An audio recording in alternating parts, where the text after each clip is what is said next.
Alrighty guys, hello and welcome back to the show. So we're going to go back to basics today whenever it comes to the science. Going to be retreading a little bit of old territory, but with a lot of the rebalancing and changes and the fact that my testing methodology has evolved quite a bit over the last 3 to 4 years ago since I first started doing these science videos. Jesus, I've been doing this a long time with some hiatuses in there. It's time to head back to Tech 1, look at the main Tech 1 battle units, decide which one is, the best. We're going to take a very different approach here. Usually my rankings are a little bit more subjective whenever it comes to unit placement.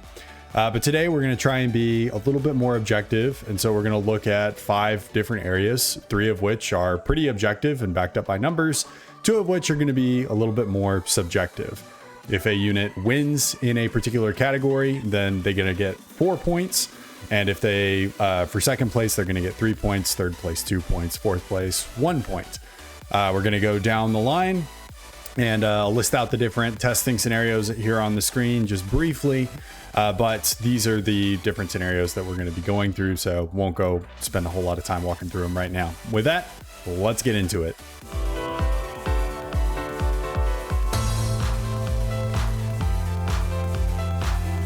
All right, so as always with the science videos for any units that we're talking about, we're going to go throw the current stats on the screen real quick.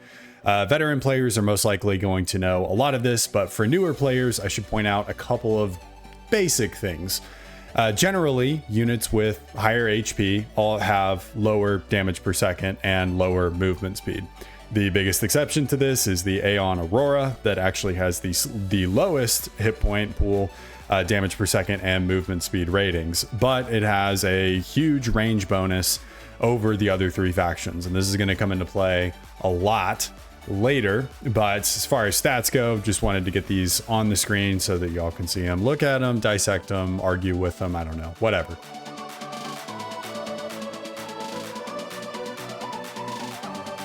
Okay, so in the first test, we're going to be throwing these units head to head. So just 1v1 mono, e-mono. There are a couple of, the only real surprise that I found here was that the Tham and the Mantis lose to pretty much everything except for each other where they tied. So the Tham and the Mantis not looking super great on the versus matchup. Obviously, the big elephant in the room is that the Aurora will also lose to pretty much everything unless it is retreating or being microed.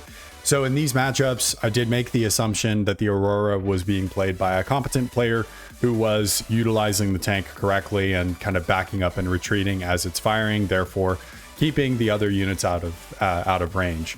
The only unit that even got a shot off before it died was, I believe, the Mantis.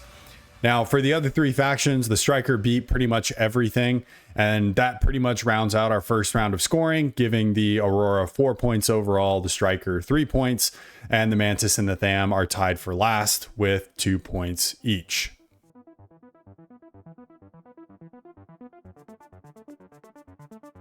Second area we're going to be looking at is the ability to conduct raids. One of the main uses in the Tech 1 phase is to raid your opponent's outlying eco. This is especially important in latter 1v1 matches where the map is going to be much more open. You don't have allies covering your flanks. And as a result, your eco is going to be more exposed. This is entirely tied to movement speed, partially to DPS, but more so to movement speed, because the higher the movement speed, the more flexible your units are to move around the map and the less time your opponent has to react. So it's obvious that the Mantis is going to win here, but we also need to quantify exactly how much that movement speed actually matters in a good old-fashioned foot race, and we'll see how long it takes each of these units to cross a 5-kilometer map. And with the results in, the Mantis takes gold, unsurprisingly, with a total time of 1 minute and 8 seconds. The other results are the Tham at 1 minute 12 seconds, the Striker at 1 minute 14 seconds, and the Aurora at 1 minute 24 seconds. If y'all were curious, this means that the Mantis runs, yes, runs, because it has legs, at a speed of nearly 180 miles per hour, or 290 kilometers per hour for all of you people that don't feel like feeling the freedom of freedom units. But in all seriousness, the main reason why this is important is that it takes all of a few seconds for a group of these main Tech 1 battle units to kill a mass extractor. And whenever you're reacting to a raid that is going in on a clump of 3 or 4 mexes, especially in a 1v1 match, every second matters and every bit of mass matters. So it'll take, 20 to 30 seconds for those units to completely level any of the mexes in that little expansion. And the less time that you have to react is the higher chance that you do have, you end up losing out on some mexes. So with that, this puts the Mantis at 6 points, the Tham at 5, Striker at 5, and Aurora at 5 as well. So we got a tie for second place going on right now.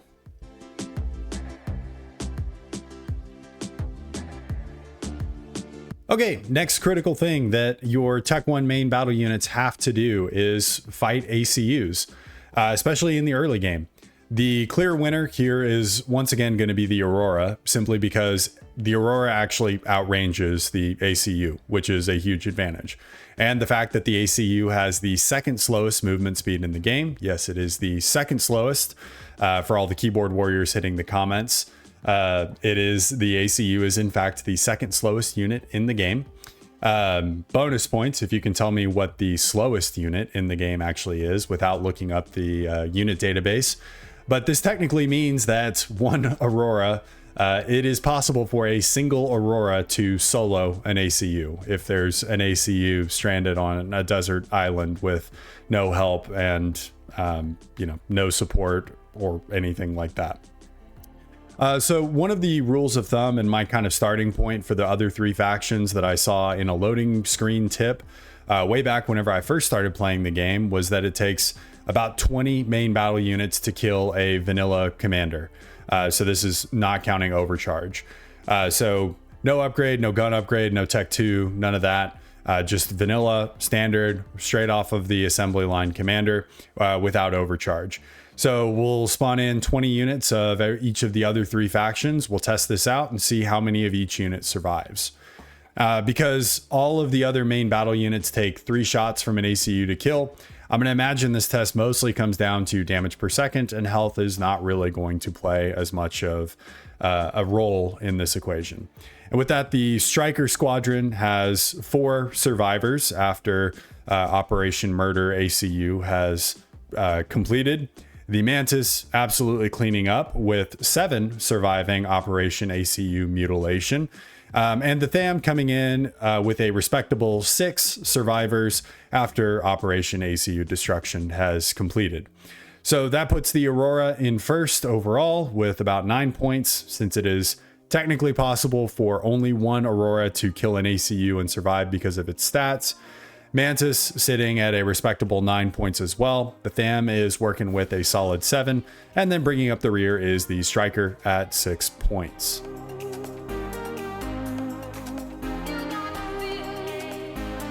Next area is where things get a little bit more subjective, but we want to talk about how good these units are in the hands of different players, because player skill level is always going to be a factor whenever you're talking about these different factions. And if you haven't seen my whole factions comparison video, I'll link it down in the description below, but I kind of break down the different pluses and minuses of each faction, whether they're in the hands of a lower level player or a higher level player.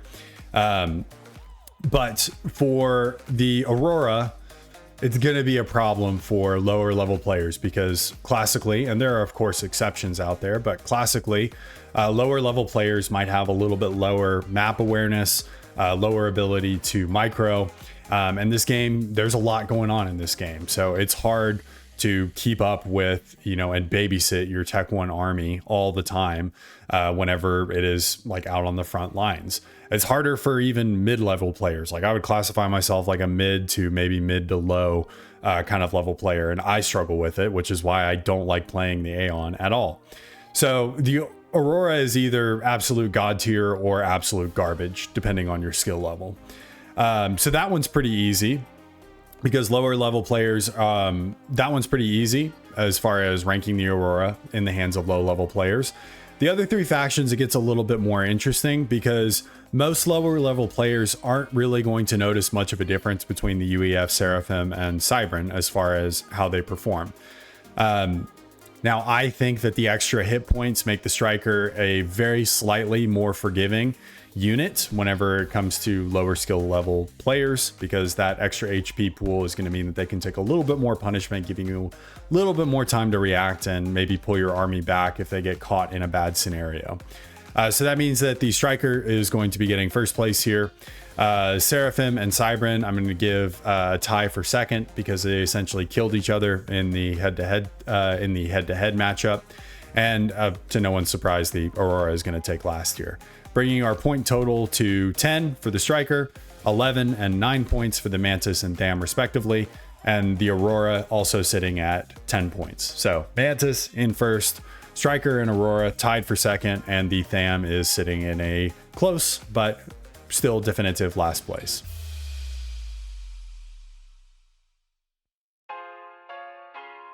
Okay, so now in the hands of higher level players. This one's pretty easy to give out the win to the Aurora.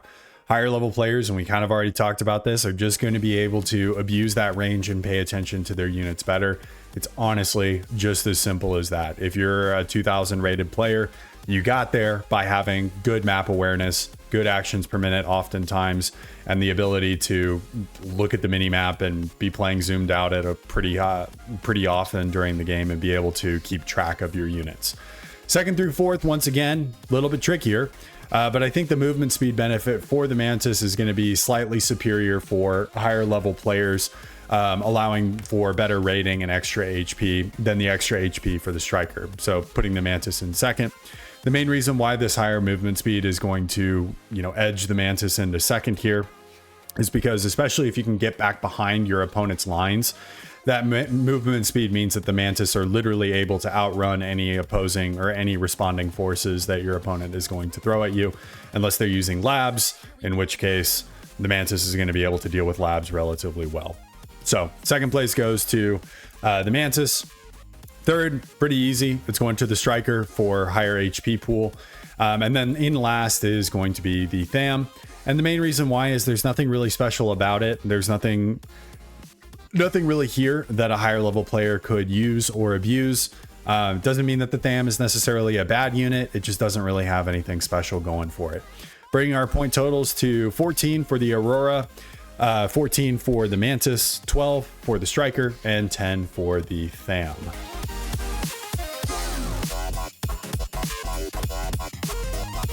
So with my objective and completely above reproach system that cannot be biased in any way, shape, or form, the Aurora and Mantis are tied for first, with the Striker in third and the Tham in last place. And this is kind of what I was expecting the rankings to end up. The one thing that did surprise me was the Tham performing in the way that it did. It just doesn't really seem to have anything that it's necessarily good at, and it's kind of moderately okay at everything. But to put a bow on this, if you're a lower rated player, I think that the Mantis is the best overall main battle unit. And if you're a higher level player, then the Aurora is going to be your best overall main battle unit. Now, of course, this is not, best faction, worst faction. This is purely one unit, and everybody is going to have their preferences. I know that there are lower level players out there who really like the Aeon for whatever reason. Maybe it's the fact that they have, priestesses or something like that. But that's going to be it from me today. I will see y'all in the next one. Peace.